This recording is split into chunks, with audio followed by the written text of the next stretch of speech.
Fala aí pessoal, canal Leitura de Valor entrando na sua casa.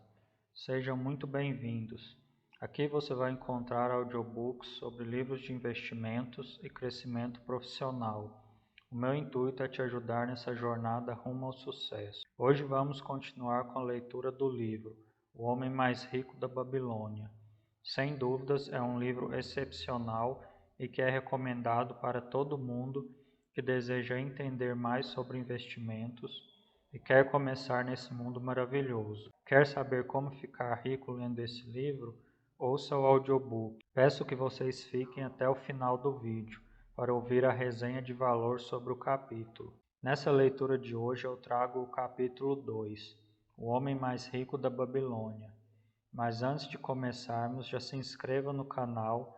Estou começando agora e você me ajuda a sempre estar trazendo conteúdo de valor que vai te ajudar a crescer. Ative o sininho das notificações para ser avisado quando chegar conteúdo novo. Deixe seu joinha no vídeo para eu saber que você está gostando do conteúdo e para o YouTube entregar esse vídeo para mais pessoas. E por último, responde aqui nos comentários. Você acredita que os ensinamentos do livro ainda podem ser aplicados atualmente? Deixe sua opinião nos comentários. E agora, sem mais delongas, bora para a leitura. Capítulo 2. O Homem Mais Rico da Babilônia.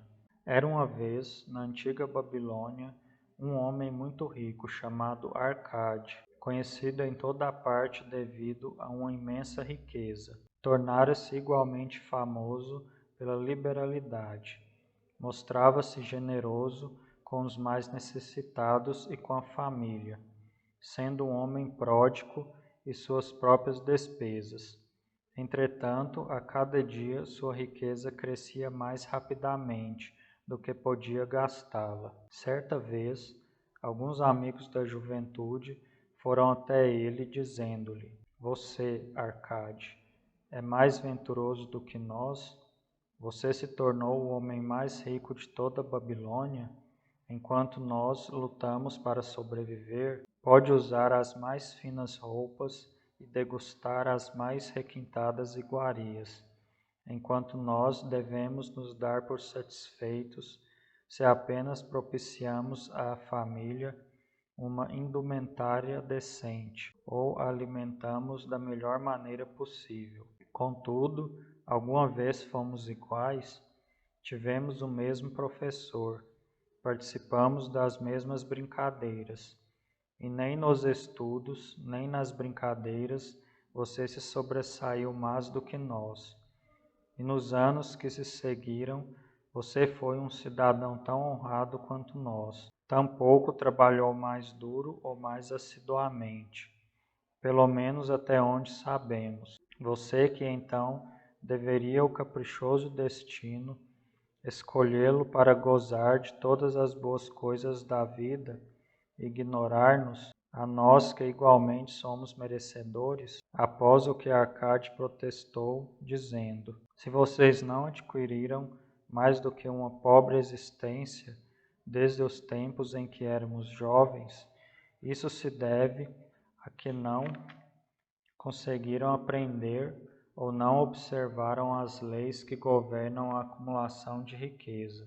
O voluntarioso destino é um Deus cheio de malícia, que não assegura um bem duradouro para ninguém. Ao contrário, ele traz ruína para quase todo homem, sobre quem faz chover ouro não conquistado. Ele produz os gastadores libertinos que logo dissipam tudo o que recebem e se deixam dominar pelos mais extravagantes apetites, que nem sempre podem satisfazer. Outros ainda, a quem esse caprichoso Deus favorece, tornam-se avarentos e entesouram sua riqueza, temendo despender o que têm por saberem que não são capazes de repô-lo. São, além disso, assediados pelo medo de roubo e acabam construindo para si mesmos uma vida de necessidades e secreta tristeza. Há provavelmente outros que conseguem dinheiro fácil e o aumentam, sem deixar de se sentirem felizes e abastados cidadãos. Mas são tão poucos que só sei deles por ouvir dizer. Pensem nessas pessoas que de repente se viram herdando uma riqueza e confiram se as coisas não se passam assim. Os amigos admitiram que a respeito dos conhecidos que tinham herdado uma fortuna, aquelas palavras eram realmente verdadeiras, e suplicaram-lhe que explicasse a eles como tinha conseguido juntar tantos bens. Ainda em plena juventude, continuou Arcade, eu olhava em minha volta e observava todas aquelas boas coisas, capazes de propiciar felicidade e contentamento. Percebi então que a riqueza aumentava ainda mais a potência delas. A riqueza é um poder. Com a riqueza, muitas coisas se tornam possíveis. Este pode embelezar sua casa com os móveis mais refinados, aquele pode viajar pelos mares distantes, esse outro pode regalar-se com as finas iguarias de terras longínquas, outros mais pode comprar ornamentos lavrados em ouro ou cravejados de pedras preciosas, pode-se mandar construir templos magníficos para os deuses, é possível, enfim, fazer todas essas coisas e muitas outras, onde sempre haverá deleite para os sentidos e gratificação para a alma. E, quando percebi tudo isso, declarei a mim mesmo que reivindicaria o meu quinhão entre as boas coisas da vida. Não seria nenhum desses que se mantém à distância, observando invejosamente os prazeres do outro. Não me contentaria em vestir roupas baratas que parecem respeitáveis. Não me daria por satisfeito com a parte que cabe a um homem pobre. Ao contrário, faria de mim mesmo um conviva nesse banquete de boas coisas, sendo, como sabem, filho de um humilde comerciante, membro de uma grande família, sem qualquer expectativa de herança, e não me achando dotado, como me disseram vocês com tanta franqueza, de poderes superiores ou talentos especiais. Decidi que, se realmente quisesse conseguir tudo o que desejava, precisaria basicamente de tempo e estudo. Todos os homens têm tempo em abundância. Cada um de vocês vem deixando escapar tempo suficiente para tornar-se rico. E ainda, como admitem, não tem nada para apresentar senão suas boas famílias, de que, aliás, podem com justiça orgulhar-se. Quanto ao estudo, nosso sábio professor não nos ensinou que o aprendizado consistia em dois tipos. O primeiro, cuidando das coisas que aprendíamos e sabíamos. O outro, baseando-se na prática que nos ajuda a encontrar aquilo que não conhecemos. Assim, resolvi que iria investigar como alguém consegue acumular riqueza e, quando descobrisse, tornar tal coisa minha própria tarefa e realizá-la bem. Pois não é justo que devamos gozar enquanto permanecemos sob a brilhante luz do sol, compensando os sofrimentos que teremos de enfrentar quando partimos para a escuridão do mundo do espírito. Empreguei-me como escriba na sala de registros e todos os dias trabalhei horas sem conta sobre as tabuinhas de argila. Semana após semana, mês após mês, dei um duro danado sem que os meus vencimentos dessem mostras de crescer. Comida, roupa, os compromissos para com os deuses, além de outras coisas de que já não consigo lembrar-me, consumiam tudo o que eu ganhava, mas minha determinação continuou de pé. Em um dia, Algamish, o homem que empresta dinheiro, veio até a administração da cidade e solicitou uma cópia da nona lei, dizendo-me: preciso disso em 2 dias.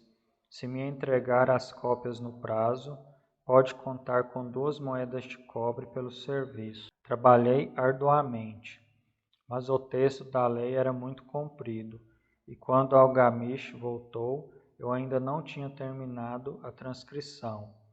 Ele ficou uma fera, e teria me dado uma boa surra se eu fosse seu escravo. Sabendo, porém, que não lhe era permitido agredir-me no prédio da administração, não senti qualquer medo e disse-lhe: Algamish, você é um homem realmente rico. Diga-me como posso também tornar-me rico, e prometo-lhe que passarei a noite em claro entalhando as tabuinhas. Assim que o sol nascer, estarão prontas. Ele sorriu e respondeu-me: Você é um belo tratante, mas vamos considerar isso uma transação.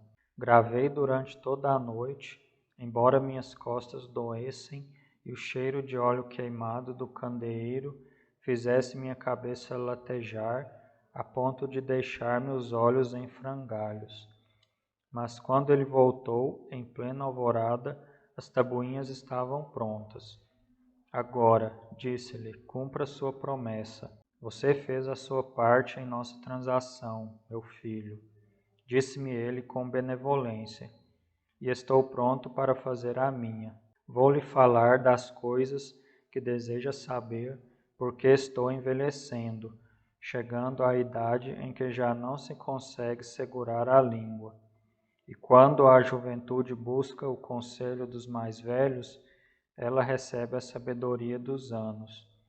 Muito frequentemente, porém, a juventude pensa que o idoso detém apenas a experiência dos dias que se foram, e por isso não a aproveita.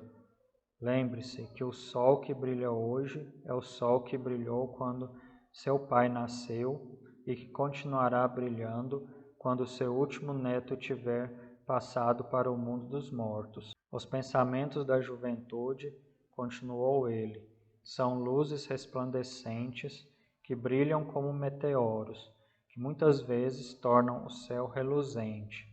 Mas a experiência dos mais velhos assemelha-se a estrelas fixas que, sem mudar de lugar, auxiliam o marinheiro a orientar o seu curso. Guarde bem minhas palavras, pois do contrário deixará de assimilar a verdade do que lhe contarei, e pensará ter sido em vão todo o trabalho que teve durante essa noite.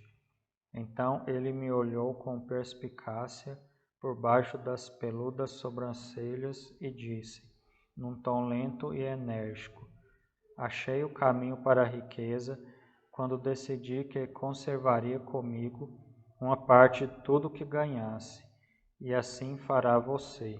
E continuou me olhando com uma insistência que parecia ir ao fundo de minha alma, mas não disse mais nada.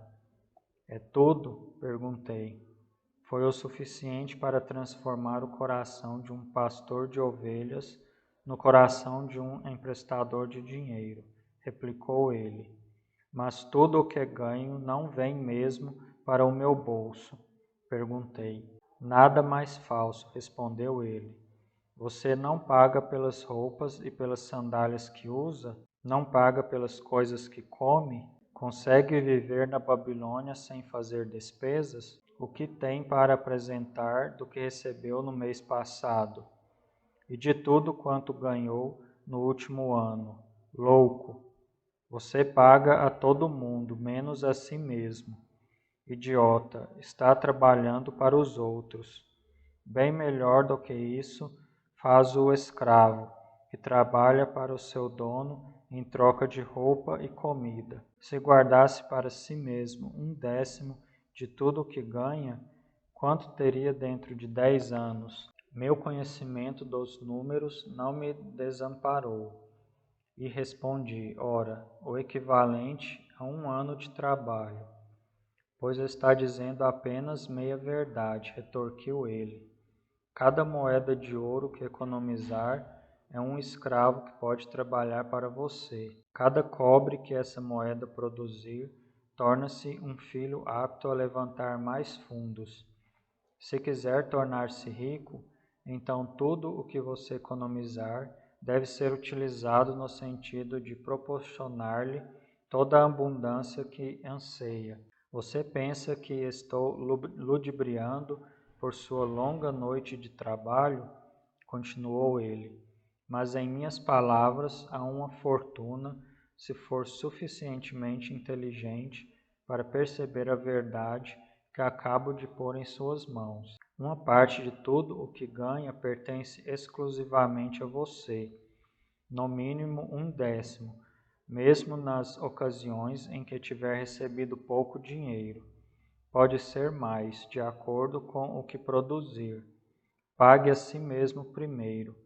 Não compre ao fazedor de roupas ou ao fazedor de sandálias mais do que possa pagar com o restante, devendo ainda separar o bastante para alimentar-se, ajudar o próximo e pôr em dia as obrigações com os deuses. A riqueza, como uma árvore, cresce a partir de uma simples semente. A primeira moeda de cobre que economizar será a semente a partir da qual sua árvore da riqueza crescerá. Quanto mais cedo plantá-la, mais cedo a árvore crescerá. E quanto mais fielmente alimentar e regar essa árvore com economias constantes, logo chegará o dia em que poderá abrigar-se em pleno contentamento embaixo de sua sombra.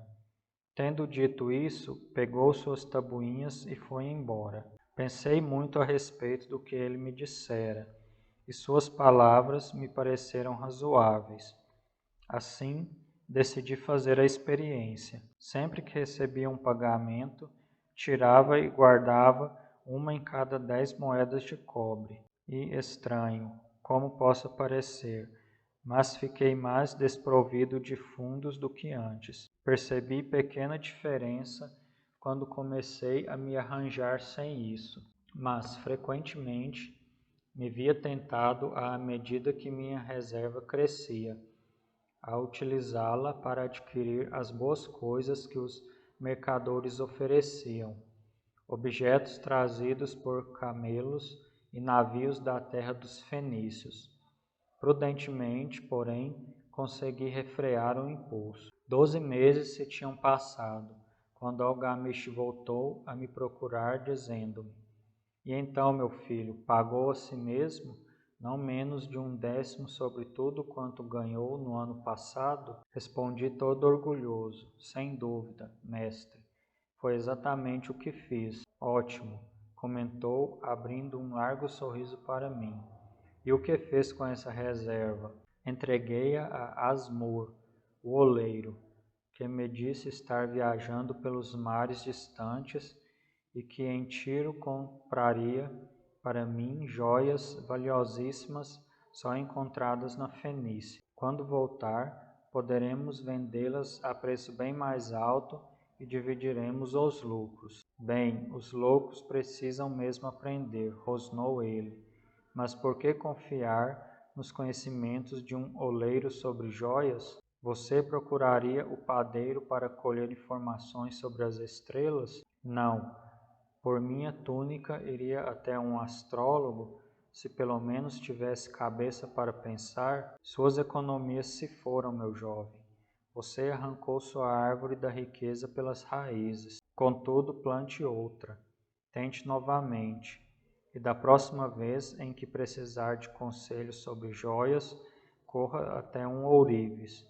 Se quiser conhecer a fundo as ovelhas, procure o pastor que cuida delas. Conselho é uma coisa que se dá de graça, mas deve guardar consigo apenas o que lhe parece valioso. Aquele que aceita conselhos sobre suas economias de pessoas inexperientes em tais matérias pagará com essas mesmas economias, para provar a falsidade da opinião dos outros.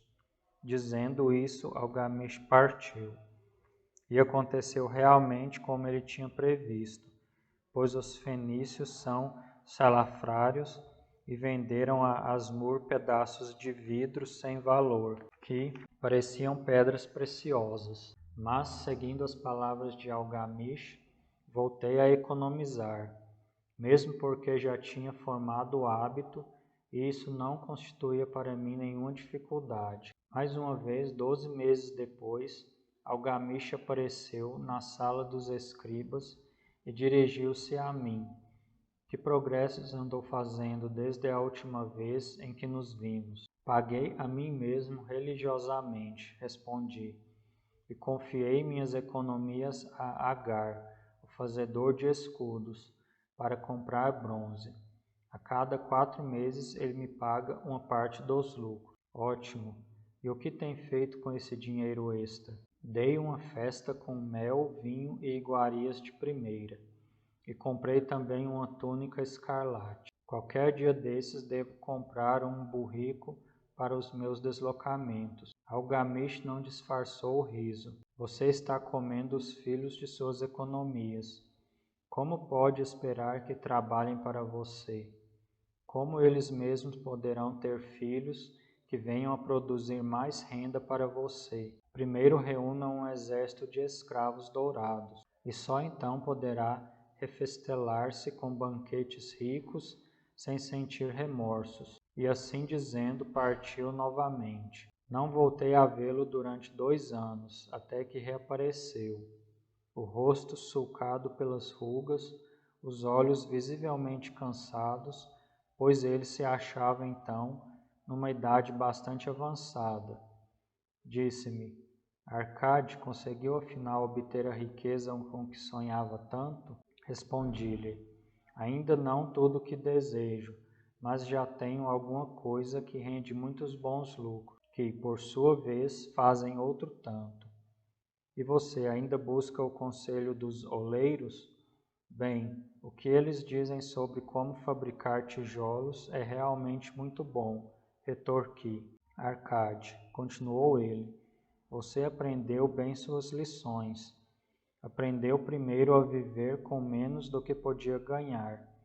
Depois aprendeu a aconselhar-se junto àqueles cuja competência deriva de suas próprias experiências.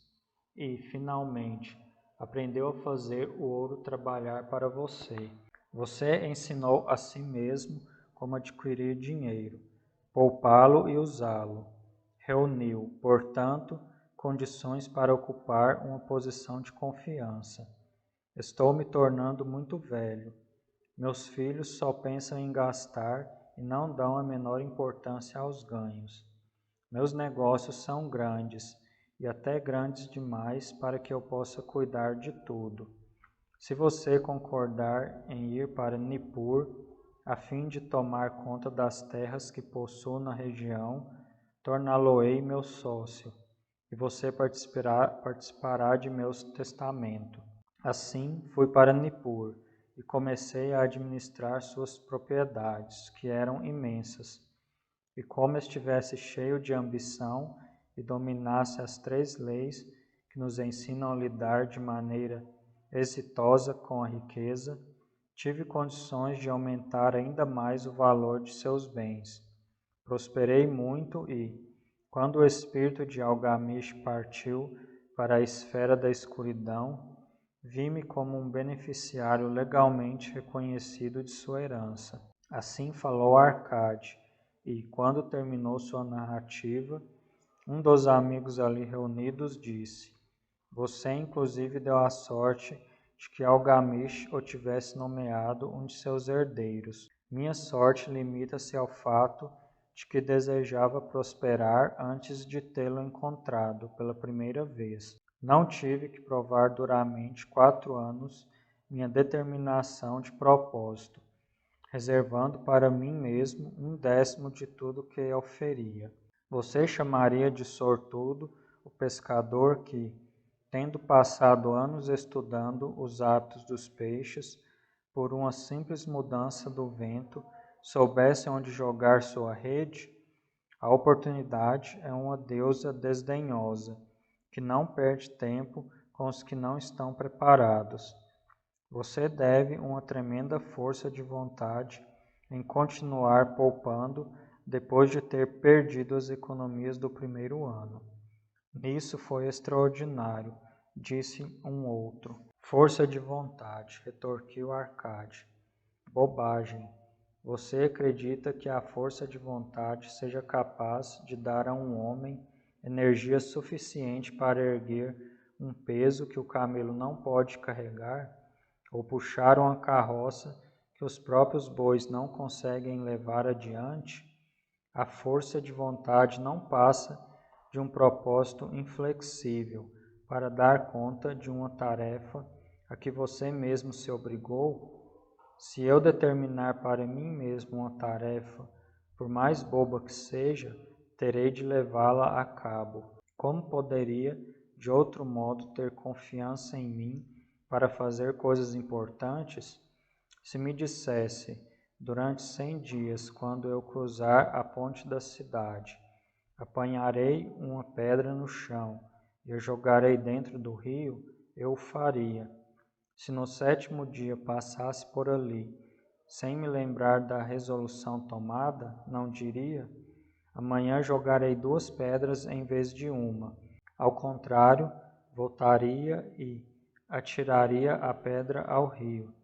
Tampouco seria capaz de me dizer, lá pelo 20º dia: Arcade, isso não tem utilidade alguma. Que proveito tem para você atirar uma pedra ao rio todos os dias? Arremesse logo um bom número delas e acabe com isso. Não, também não conseguiria pensar desse modo. Quando me decido por uma tarefa, vou até o fim. Consequentemente, tomo muito cuidado para não começar tarefas difíceis e impraticáveis, porque tenho meu conforto íntimo em alta conta. Se o que diz é verdadeiro, aparteou um terceiro interlocutor, e aparece como afirmou, razoável, sendo tão simples, se todos os homens o fizessem. Não haveria bastante riqueza para todos? A riqueza cresce onde quer que os homens empreguem energia, replicou Arcade. Se um homem rico constrói um novo palácio para si, o ouro despendido vai embora. Não, o oleiro, o operário e o arquiteto participam desse ouro, e quem quer que trabalhe na obra participa dele. Mesmo depois de construído, o palácio não vale tudo quanto custou, e o terreno sobre o qual se ergue não passa a valer mais pelo próprio fato de abrigá-lo, e os terrenos circunvizinhos não se tornam igualmente valorizados. A riqueza cresce através de meios mágicos. Ninguém pode estabelecer um limite para isso. Não construíram os fenícios grandes cidades em costas inóspitas com a riqueza proveniente de seus navios mercantes? O que poderia nos aconselhar para que também nós nos tornemos ricos? Perguntou outro amigo. Os anos passaram. Não somos mais jovens e não guardamos nada. Aconselho-os a fazer uso da sabedoria de Algamish e dizer a si mesmos: uma parte de tudo o que eu ganhar pertence a mim. Digam isso pela manhã, assim que acordarem, à tarde e à noite, em todas as horas do dia. Digam isso a si mesmos até que as palavras se transformem em letras de fogo gravadas no céu. Impregnem-se com a ideia, ocupem toda a alma com esse pensamento e assimilem tudo o que lhes pareça sábio. Separem não menos de 1/10 e economizem. Façam todas as despesas necessárias, mas poupem primeiro essa pequena cota.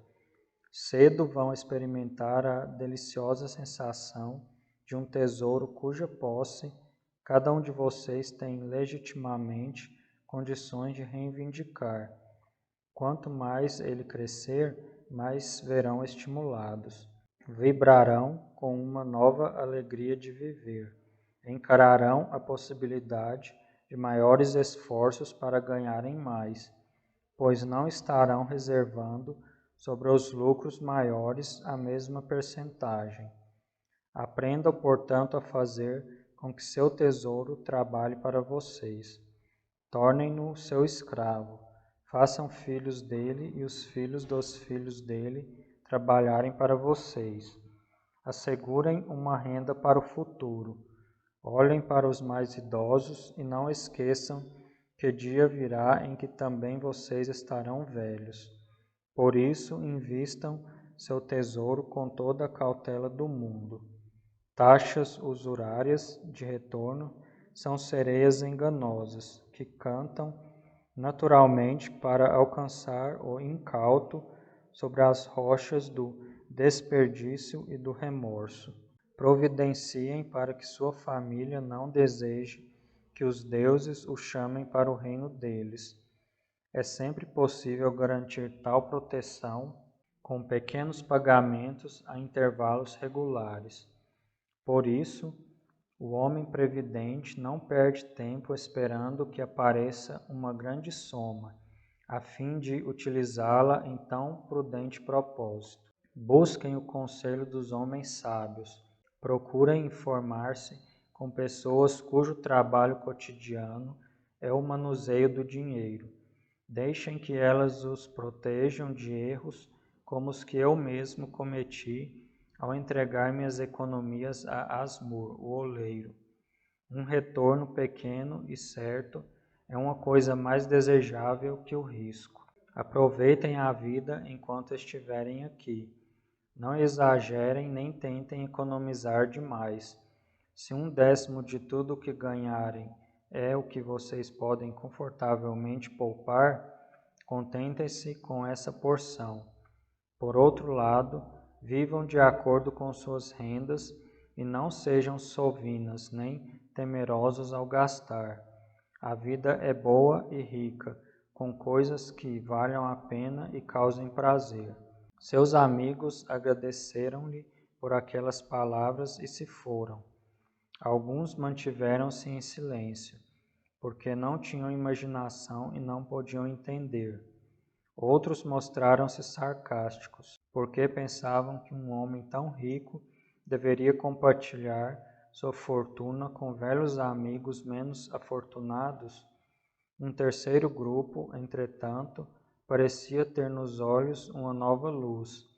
Perceberam que Algamish tinha voltado regularmente à sala dos escribas, porque estava observando um homem que, por seus próprios esforços, saía da escuridão para a luz.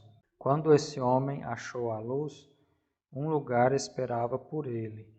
Ninguém podia ocupar esse lugar, sem que pelos próprios esforços chegasse à compreensão, ou seja, até que estivesse pronto para a oportunidade. Os integrantes desse terceiro grupo foram os únicos que, nos anos que se seguiram, continuaram visitando Arcade, que os recebia cheios de contentamento. Reunia-se com eles e transmitia-lhes de bom grado sua sabedoria, como gostam sempre de fazer os homens de grande experiência, e assistia-os quanto a investirem suas economias naquilo que trouxesse lucros com segurança, evitando que optassem em negócios que não rendessem dividendos. O momento decisivo na vida desses homens ocorreu quando compreenderam a verdade que tinha passado de Algamish para Arcade e de Arcade para eles. Bom, pessoal, concluímos aqui nossa leitura do capítulo 2 e vamos agora para a resenha de valor desse capítulo. Esse capítulo foca bastante na humildade e generosidade. O que quero dizer é que, mesmo depois de conseguir riqueza e status, continue sendo uma pessoa humilde e generosa. Cumprimente as pessoas na rua, dê um bom dia. Quando encontrar um amigo que talvez não tenha tido a mesma sorte que você, pare, cumprimente ele, converse com ele e haja naturalmente. Atitudes assim mudam o mundo e o tornam melhor. Seja generoso, ajude os que mais necessitam. Não pense em conseguir riqueza só para ter status e bancar seus luxos. Pense em ficar rico para ajudar quem precisa e fazer um mundo melhor. O capítulo também aborda sobre a questão de pagar a si mesmo todos os meses. A maioria das pessoas primeiro pagam as contas e, se sobrar dinheiro, pagam a si mesmas. Está errado. Você tem que fazer o inverso. Pagar a si mesmo primeiramente e o restante pagar suas contas e obrigações. Espero que tenha ajudado com essa resenha de hoje. Então é isso, pessoal. Espero que vocês tenham gostado dessa leitura de hoje.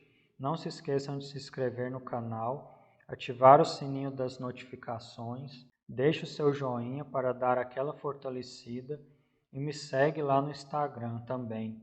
Todo dia eu posto um conteúdo bacana por lá e posto dicas de livros que vão te ajudar a crescer.